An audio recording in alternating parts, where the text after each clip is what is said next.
In the Clone Wars, Vizsla for a short time controlled Mandalore, but what if he succeeded in forging his vision into reality? Maul and Vizsla viciously slash at each other, the fate of Mandalore lying in their hands.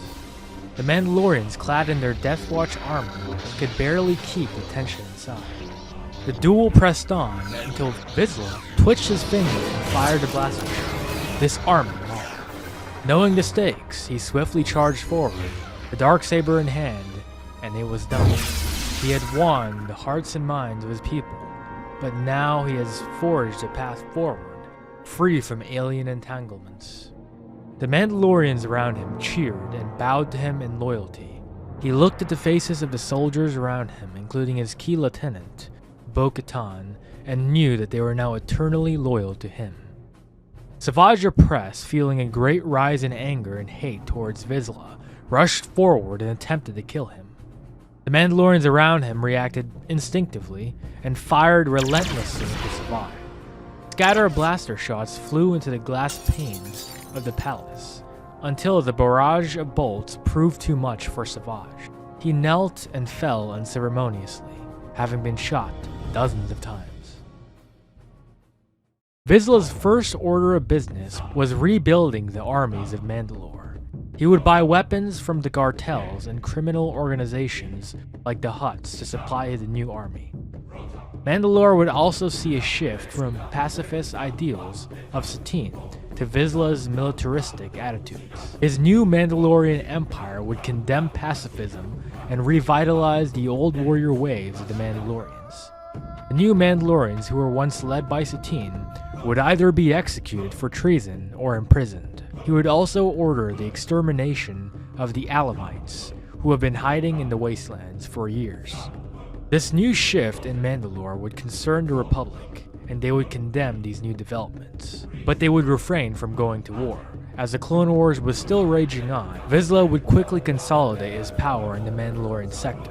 Planets such as Concord Dawn and Kalevala would swear fealty to the new leader of the Mandalorians. After his reforms, Vizsla would call for a new crusade against the galaxy. The Mandalorian fleets would ravage and conquer neutral planets, such as Althir and Yavin. They would do so easily using their professional, well-equipped, and massive army. While the Mandalorians continue their conquest, many spies report intriguing news to Vizsla. Republic clone troopers all over the galaxy have begun to turn on their Jedi commanders. Order 66 has occurred. The same series of events would occur. The Jedi Temple would be raided and Vader would be defeated at Mustafar. The newly proclaimed Emperor smiled under his hood as the Galactic Senate, now made obsolete, cheered him on.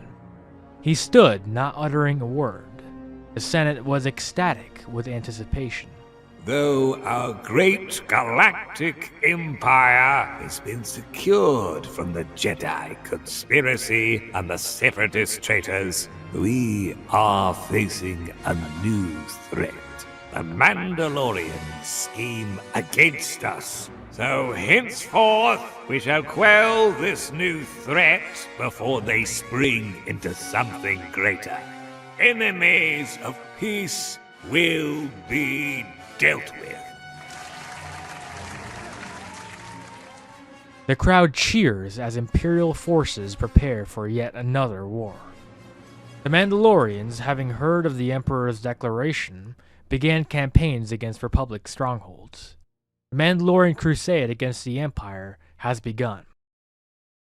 Huge battles in Ithor, Kashyyyk, and Felucia raged on as the Mandalorians pressed on with momentum. The Imperial army had superior numbers, but the Mandalorians were simply greater warriors. Keep in mind that the Mandalorians were the ones who trained the first batch of clones. Many in the galaxy were dissatisfied with the bloodshed that would come with another war.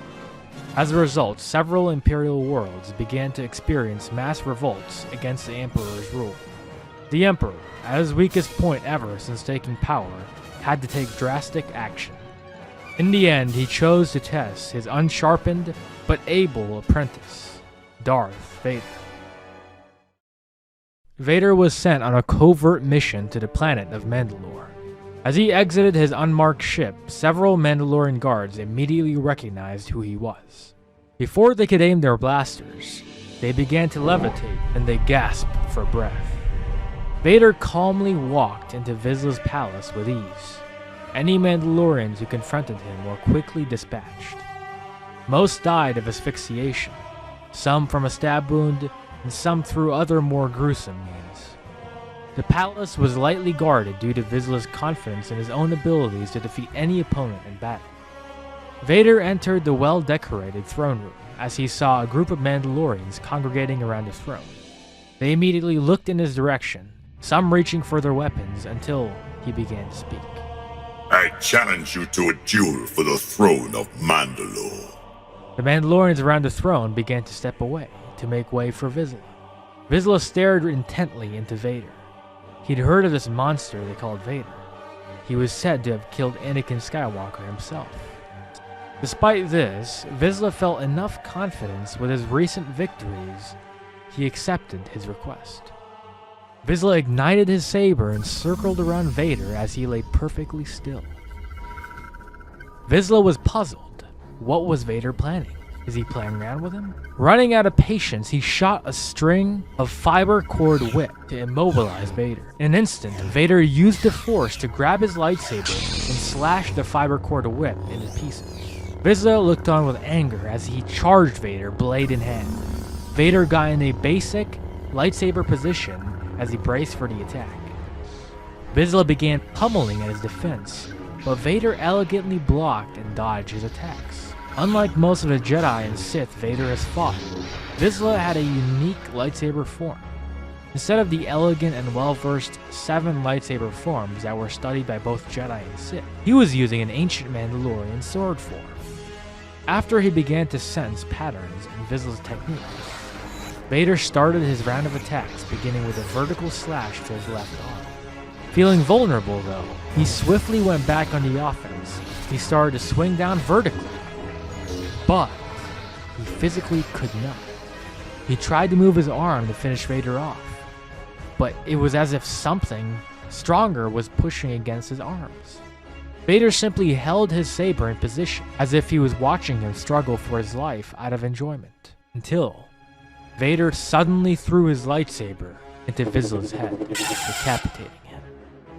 The Mandalore was dead. The Mandalorians who witnessed the battle began to bow to him, seeing his great power.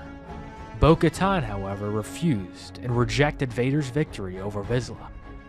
They called on the Mandalorians who submitted to Vader to turn back, or else they will be remembered as traitors to the Mandalorian people. So be it. I will deal with these traitors myself. Vader sprung into action, moving at an incredible pace for his mismatched armor. He began force choking with the Mandalorian traitors until he force pushed him into another Mandalorian as they both fell to the floor. He walked over them and he casually dragged his crimson blade into their unconscious bodies, killing them. One of the traitorous Mandalorians began to beg for his life and knelt with fear. Vader passed him, and the Mandalorian sighed a breath of relief until Vader carved a hole into his jetpack, breaking it. Afterwards, he sent a force wave to send him flying into the window. He screamed as he fell into the abyss. Bo-Katan remained determined, however. She wasn't going to let Mandalore down. With determination, she fired a barrage of shots into Vader. He pivoted to dodge the blasters and deflected the others. In an act of desperation, she raised her wrists and shot a rocket aimed right for his torso. But she was in a state of shock as the rocket she had just fired remained still in the air. Closing his fist shut, Vader detonated the rocket.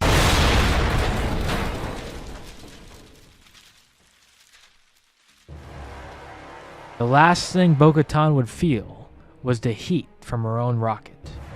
The news spread all over Mandalore. Vizsla was dead, and a new Mandalore named Vader had risen. As Vader oversaw the creation of his new Beskar armor, one of his Mandalorian lieutenants asked him what was next.